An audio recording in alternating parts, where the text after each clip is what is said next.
Behnam Ben he's a senior fellow with the Foundation for Defense of Democracy. So, Behnam, Iran now saying that they are denying that they even lost a drone. The U.S. is saying it is theirs. So how do you verify who's telling the truth here?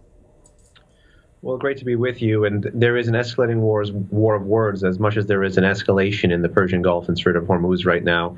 To me, it's quite clear. You could either believe the United States, the United States military, and the president, or you could believe the Islamic Revolutionary Guard Corps. In my view, when you look at the past history of hyperbole in Iranian official videos, military parades, and even missile tests, there's been a lot of Photoshop and a lot of doctoring of images. And even when Iranians do take things of pictures in their vicinity via drone or other capabilities they have, they release them later to say that they are concurrent with a certain political timeline. So in my view, Iran has more of an incentive to misrepresent here. And I do believe that the drone was downed. An important question is, how was the drone downed? And based on some reporting, it seems to be an electronic warfare capability, meaning the U.S. did not have to fire a shot to bring down this drone. If you step back for a little bit, the U.S. had offered Iran sanctions relief, and they put 12 conditions, most of which centered around its nuclear and military behavior in the region. Some critics said it was practically short of regime change. It was so strict.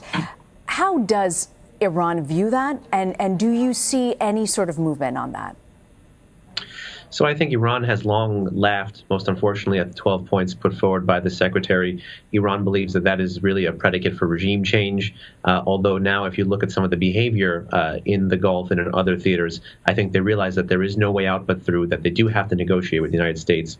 And to me, this best explains the escalation. It means that the Iranians are looking for leverage, because if they are going to have to negotiate and eventually come to terms with the 12 points, which are again about behavior change and Iran's foreign and security policy outside of its borders, then the regime wants to negotiate from a position of strength and is looking in many of these different theaters to cultivate and create leverage. And harassing vessels in an unmanned way is one way. And I think they were looking for a different response by the Americans. And I think for the first time in the past few months, they ran into metal and not mush.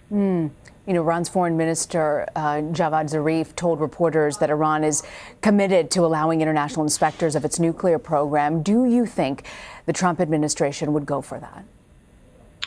Well, I think the funny thing is that this shouldn't be treated as a concession by Tehran. This is something that Tehran owes the international community, even with or without a JCPOA nuclear deal.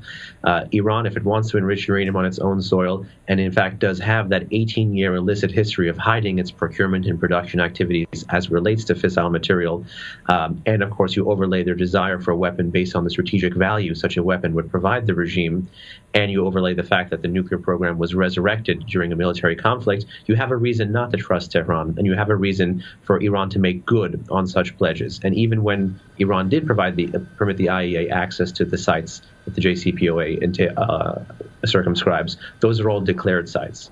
The West, and in fact the international community's concern about Iran's nuclear program, is that almost all those declared sites were once undeclared sites. And what other undeclared sites are there that the IAEA isn't visiting? And this is one of the many issues in the U.S.-Iran relationship that is defined by mistrust and misrepresentation. The president's main public demand has been that Iran not build nuclear weapons. If he were to reach a deal that offers some sort of sanctions relief in return for committing to stop building nuclear weapons, how would that be different from President Obama's deal?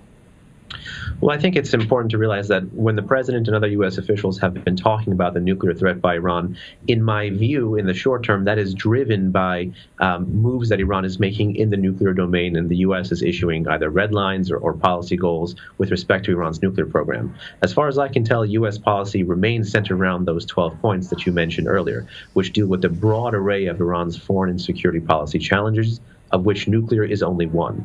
So should the U.S. relieve sanctions based on covert or overt talks, bilateral, multilateral, whatever the form is, and the U.S. only reach a nuclear deal, even with amended or even better terms, in my view, that would still be a shortcoming, because U.S. policy is aimed at changing Iran's behavior in the region and not taking Iran's regional behavior and malign activities into account would only repeat the mistakes of the past deal.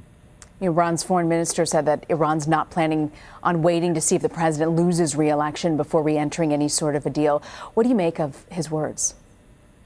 I think most unfortunately, some of Iran's political elite now understand U.S. domestic politics more so than ever before. They understand that max pressure, at least now, appears to be a partisan political proposition. And much of Iran's strategy under the first year of the max pressure campaign was actually centered around waiting out the Trump administration. But because the sanctions had been so effective, more effective than the Europeans and the Iranians, in fact, had likely assumed, they are now looking for creative ways to respond. And all this escalation, in my view, is proof that the sanctions are working and that Iran knows that it can't afford to wait out the Trump administration and must look for leverage in any way possible. And this is yet another exercise, albeit a very dangerous exercise, in a quest for leverage. Behnam Ben Talblou, thank you very much for joining us. My pleasure. Thank you.